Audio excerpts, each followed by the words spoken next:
Oh yeah. What's up, world? Aujourd'hui, Il était une voix rencontre le comédien-chanteur Christophe Lemoine. Sa voix est devenue populaire depuis notamment son interprétation notoire de l'affreux Eric Cartman de South Park. Rencontre avec cet artiste à part qui ne se prend vraiment pas au sérieux. Fly me to the moon and let me play among the stars. Let me see what spring is like on Jupiter. Il était une voix, Christophe Lemoine. Christophe, tu es chanteur, comédien, musicien.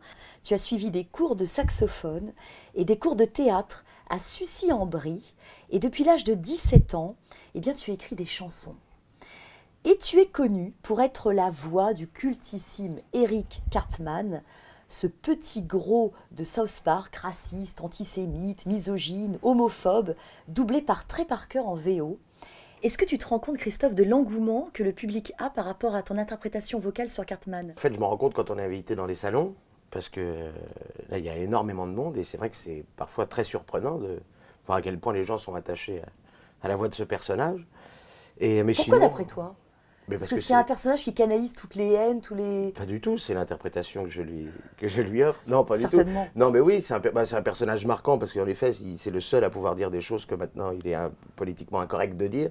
Mais il en est attachant parce qu'il a une petite sensibilité qui immonde, hein, bien sûr, hein, mais qui visiblement plaît beaucoup. Ok, c'est bon les mecs, approchez-vous. On doit tous assister à ça.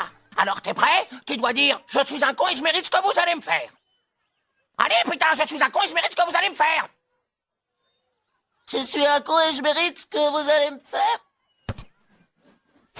Elle colle à l'original, cette voix? Ou alors tu en as fait une interprétation libre? Non, on a essayé en fait, quand on a passé les essais, de se rapprocher évidemment le plus possible de l'original.